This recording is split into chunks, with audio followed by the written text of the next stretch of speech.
Hello, everybody. Welcome to Bonnie's Beat. I'm your host, Bonnie Squires. We're coming to you from beautiful downtown Wayne, just down the road from Stoneleigh, and we're trying to save Stoneleigh. But that's not the topic for today. That'll be a topic for another day. But today, on Bonnie's Beat, we've got a very impressive person. You may have seen her on my show last year, but she's just come back from getting a national award in Washington, D.C. So I said, Estelle, got to interview you again. You have to get an update. Her name is Estelle Benson. She is the founder of, if I can remember the title, the Guillain-Barre Syndrome CIDP Foundation. CIDP. I'll complete it for her. Foundation. And she's been a pioneer for decades now. We like to bring you people who are doing important things in the community, and Estelle Benson is certainly one of those people. If you've ever heard the phrase orphan disease, she's the mother of the orphan disease movement. Okay, Estelle. Here I go. All Thank right. you for having me back, Bonnie. It's always a pleasure to come here. I love your studio, I love you, and I love everything you do. As Bonnie said, I am the founder of the Guillain-Barre CIDP, Chronic Inflammatory Demyelinating Polyneuropathy Foundation, but we call it CIDP GBS Foundation. It's like an alphabet soup. It is a peripheral neurologic condition affecting the peripheral nerves of the body, ascends the body, and paralysis follows. No one knows what triggers it. It can have a lot of triggers, but we have 40,000 people and 190 chapters in 46 countries now. Around the world. But this all started decades ago. What year was your husband diagnosed? 1979 we started. My husband had Guillain-Barre. There was no treatment, nothing to read, no one to speak to, and no support groups at that time. No support group and no treatment, and they gave him aspirin and steroids, and to sleep at night, wine. So he was the only one in ICU with a bottle of wine on his night table. How long was he in the hospital initially? He was in the hospital ICU a month and stepped down a couple weeks, and then in McGee rehab for about 5 months. So it was quite a year was taken up. Oh my God! It was quite an experience. And at first we didn't think he would live, so we decided to do something about it. So we started very innocently with 8 people in our home, which I thought would be a small support group forever. And it started to grow, and now, as I said, we have 190 chapters in 46 countries. We have 40-some centers of excellence around the world, so people can get the proper diagnosis and treatment. And we do research. We have 5 research grants, and we have the Benson Fellow in Neuromuscular Neurology. Wait, say that again? The Benson Fellow in Neuromuscular Neurology. Where is that fellowship housed? Well, the person who, well, it's up for anybody, can apply for it. No, but where do they do their research? Anywhere. Oh, in different places. The last one was in Amsterdam. Ooh. And this one, which will be awarded in November at our next symposium, is in Oxford, England, a young woman, physician. Were there any in the United States? Not yet. I wish there were. But who's doing research at hospitals and universities here? There are plenty of places here that are doing research. As I said, we give out 5 research grants a year. How much is a research grant worth? Well, the research grants are usually $40,000, $50,000 a piece. Very nice. The Benson Fellow is $150,000. It's $50,000 a year. Wow. So you fund that yourself? Yes, we do. And we get it from private donations.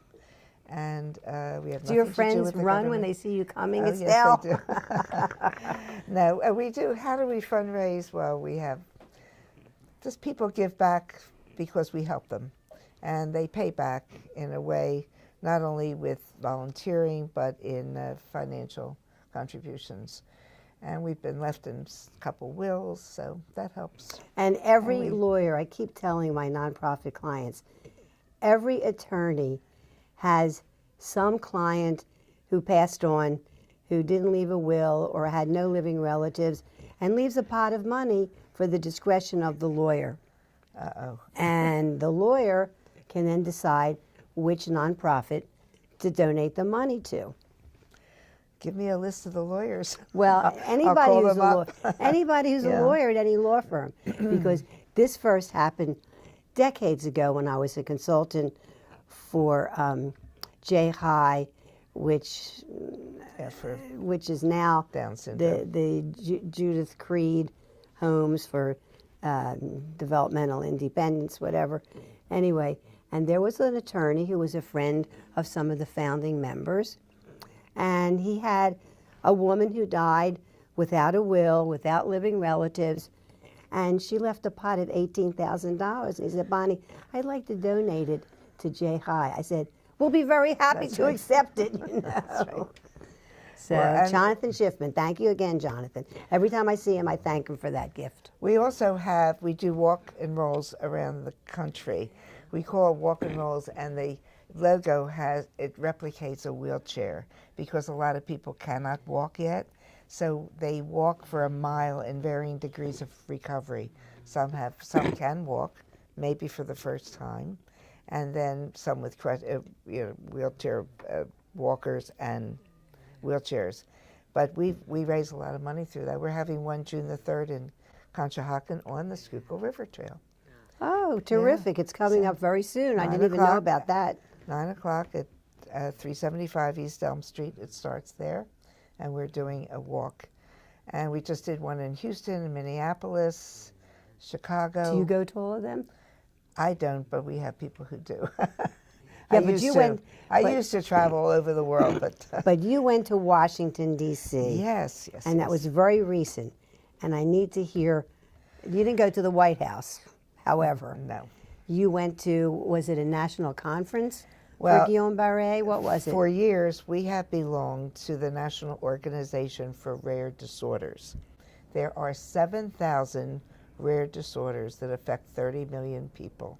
Is that what doctors call the orphan diseases? Yes. Because of the no, efforts. no drug company wants to invest in finding a drug or a cure for a handful of people because they can't make any money that way.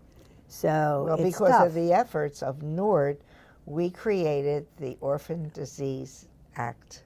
And because of that, we made sure that there is research and development for these rare disorders. In fact, we also, because of the efforts of NORD, we created the Orphan Disease Disorder Office at NIH.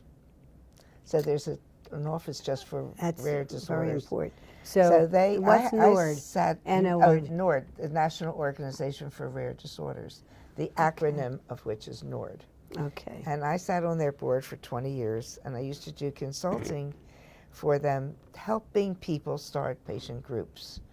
Because I don't know how I did mine, but I had a way of doing it, made it successful. It was a little different than the usual. And when people come and they say, oh, I want to start a foundation. Well, what's the purpose? Well, I want to raise $1 million for this condition my daughter has. Well, if you had $1 million, would you give it to you? What have you done? You have to do something.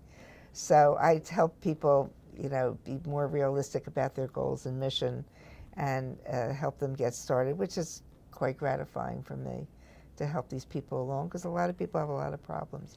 Meanwhile, every year, NORD has a gala, and they are 35 years fundraiser. old. It's a fundraiser. But I went to NORD. When I first started, I heard about them via the industry, and I thought, I had no idea. I was a school teacher. I didn't know how to start a foundation, especially for a rare disorder. So I went up to New York, and I would go to their meetings. I would listen. I would learn from them. How do you do a newsletter? How do you mail one? You have to have a 501c3, a medical advisory board, a board of directors. All these things have to be included in starting a foundation. And Abby Meyers, who was the founder, she had 2 children with a rare disorder. And she started this. So it's a coalition of a lot of rare diseases together. And she was my mentor. At this gala last Thursday night at the Andrew W. Mellon Auditorium in Washington, D.C., I received the Abby Meyers Award for what we did. I'm sorry I didn't bring it. How many people were there? About 400. Woohoo! Yeah, it was. Did you give a speech? Oh, sure, I gave a speech.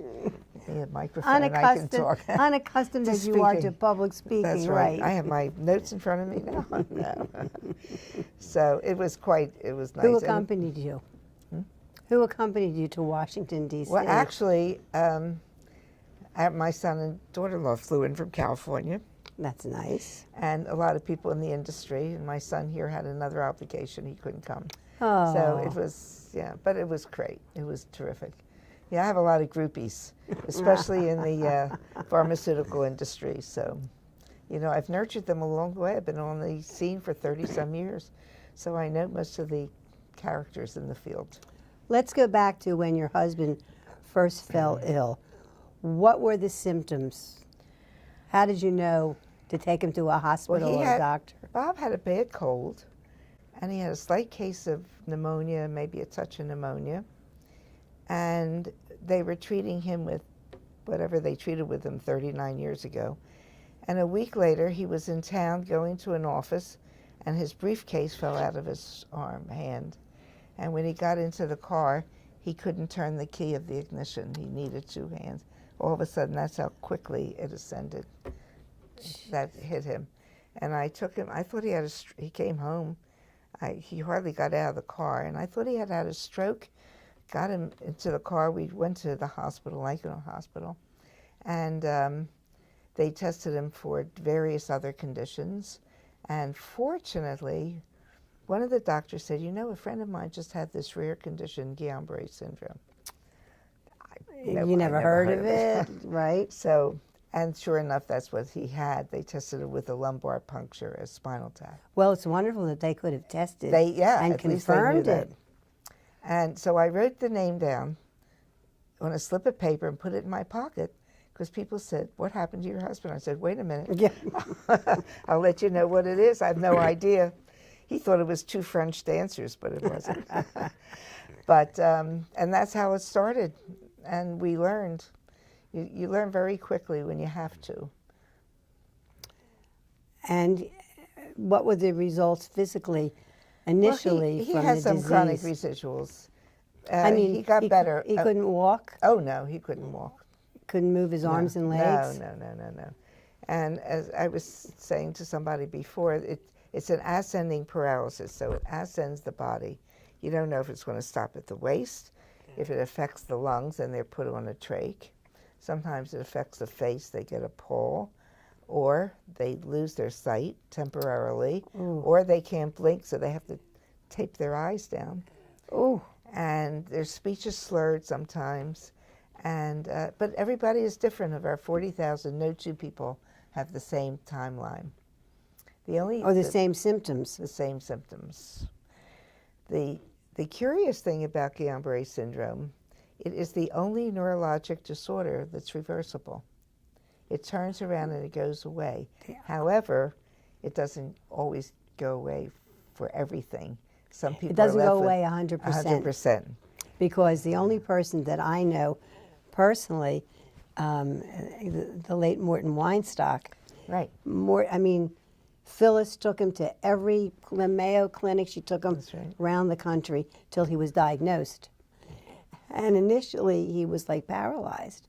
He came back like 90-some%, but the feeling in his extremities, in his hands and his toes, that never came back. Rarely. The feeling never came back. He could walk around and he could work, and Phyllis and he started a real estate partnership. So, well, Bob was left with a foot drop, so when he walked like Herman Munster, and I could always find him walking wherever in a crowd. Oh, there he is. And he was also left with a hand tremor. And when I would address people and they would say, "Oh, this is awful, this is terrible, I don't know how I'm going to exist, how am I going to do it?" And I said, "You know what? Your husband has a hand tremor." I said, "Listen, as long as he can sign the checks, he'll be fine. Everything is relative. When you get to that point in life and you are on the brink of losing somebody, whatever returns you're grateful for, and you make do. But he lived for how many more years Oh, after he that? lived for another 35 years. Oh, wow. Yeah. I mean, Okay. you live. It's a monophasic Yeah. condition. It happens once, and that's it. So, but we're proud of, and I just wish Guillain-Barre syndrome would become a household word, because usually when people are affected by it, they never heard of it. And it's a shame. You know, it's not ALS and it's not muscular dystrophy. They would say, oh, yes, I know about that, or MS. But with Guillain-Barre syndrome, there's so many people who are affected. I mean, at this walk, we'll have a couple hundred people just from the area. And Really? they will participate, and they are grateful for the fact that our mission is never to let anyone with Guillain-Barre or CIDP alone. We're always there for them. We find professional referrals, we get them treatment. If people want to check out your foundation or volunteer or get involved with the June 3rd walk, what is the website they go to? It's gbs-cidp.org. And we have a wonderful website. GBS-CDIP. No, CIDP.org. CIDP.org. Yes. GBS-CIDP.org. That's the website. Yes. But if they could figure out how to spell Guillain-Barre and just type that in, they'd get to you, right? Guillain-Barre. It was named after two French doctors who just identified it in 1918. And 2 years ago, I spoke in Scotland at the Peripheral Nerve Society meeting, and because it was the 100th anniversary of identifying Guillain-Barre syndrome. Yeah. It's been around that long. Wow. And little by little, they found, you know, people used to be put in an iron lung. Remember those days? Oh. Years and years and years. I read about it. So I don't we're remember. very pleased with the efforts of the foundation to bring it to this point. How many people are on your board of directors? We have about 14. Who's the chair of the board now? Jim Crone, who is with Bradley University in Illinois. Is he a Guillain-Barre survivor? Yes, CIDP. Most of the people on the board have had some kind of connection. Our executive director is Lisa Butler, whose son... I've met Lisa, yeah. Yes, whose son had Guillain-Barre at 5.5 years old. Oh, how could they even know what it was? Oh, we knew. For 5.5. And fortunately, when she called, we put her neurologist in touch with one of our pediatric neurologists, and they changed his treatment, and Stuart's made a beautiful recovery. We're so proud of him. So she's our executive director. We have 10 in our office already. One has Guillain-Barre syndrome, and one has CIDP. We did not advertise for them. They just answered an ad, and they said, oh my goodness, we couldn't believe that they had this. So they're great on the phone talking to our patients, and we do. Now, do you run a support group or more than one support group in this region? Yes, we have a meeting June the 2nd, the day before the walk. We have a meeting at the Marriott in Conshohocken, and we have Dr. Sammy Kella, who's chairman of the Department of Neurology at Penn Presbyterian. He is our speaker. They love to come and talk to our meetings because, as they always tell me, they learn more from the patients. You know, some doctors treat Guillain-Barre, the patient gets better and they don't see them afterwards. Here they follow up. Some are amazed that they're still in wheelchairs. So it's a learning experience, not only for the patient, but for the physician. How many people come to your meetings? Oh, probably 40, 50, maybe 100. We never know. But I always call it, when I introduce the speaker, my introductory remarks always include, ask them questions. It's like a free office visit because you're talking to the best in the field, you know. And we have PTOTs come. What's a PTOT? Physical therapist, occupational therapist. Oh, okay. Because therapy is an important part of recovery. They must learn how to use their muscles, and they do therapy practically the rest of their lives, keep them going. Who kept you going when you were dealing with your husband 5 months in a rehab I center? was teaching school. I had 2 kids in college.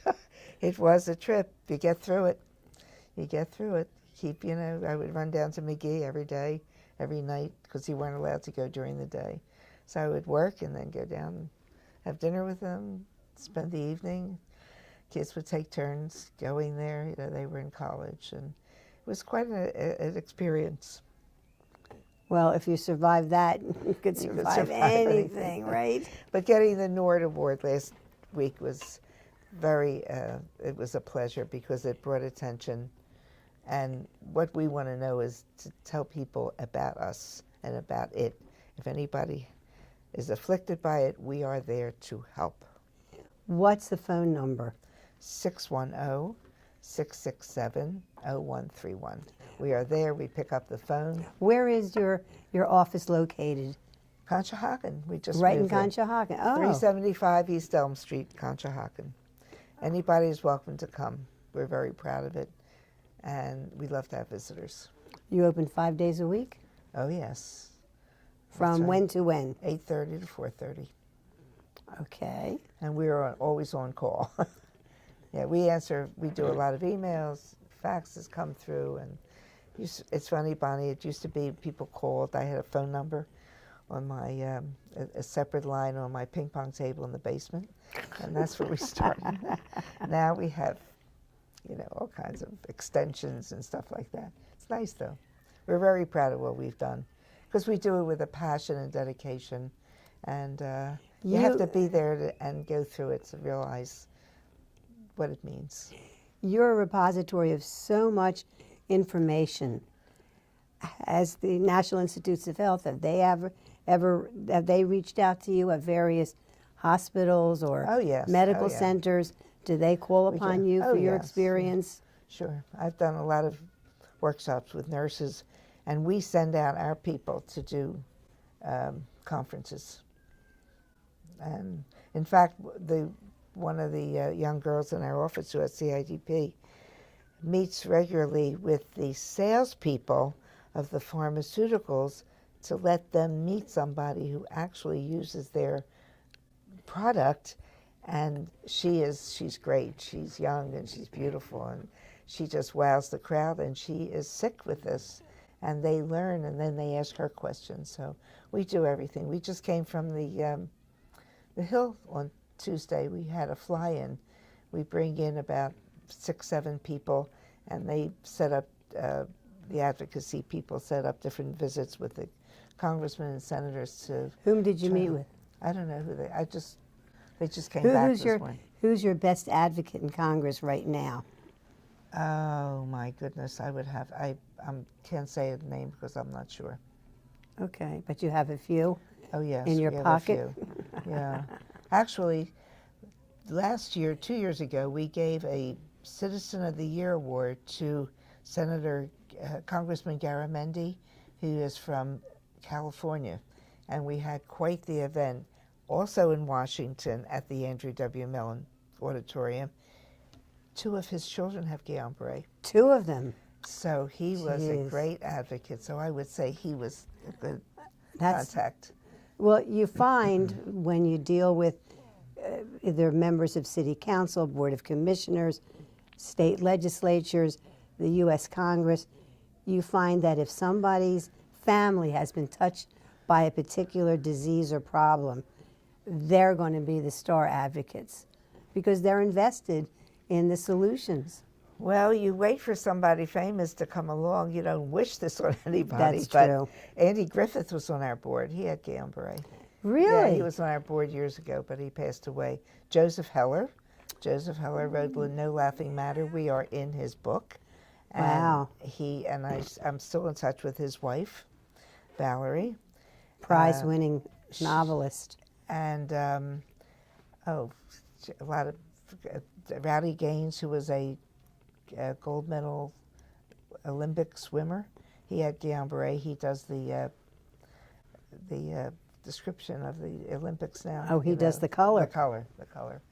And so we've had a few, but it never hurts to have somebody famous, but Congressman John Garamendi has been very helpful, and he has been a voice. In fact, they had a proclamation the other day about us in Congress. Oh, that's wonderful. On the Went floor, into the right. congressional record, right? Yep. Mm-hmm. That's exciting. Yeah, and we have in our office a flag of the United States, which flew over the Capitol and dedicated to us. So it's That's very an nice. honor. Yeah. Well, yeah. our guest today, I think we're running out of time. Our guest today has been the amazing Estelle Benson from the Guillain-Barre CIDP Foundation, which is now located in Conshohocken. And she's probably off to do some more good deeds today. We'll see you next week. Thanks so much, Thank you. Estelle. Thank you. Thank you, everybody.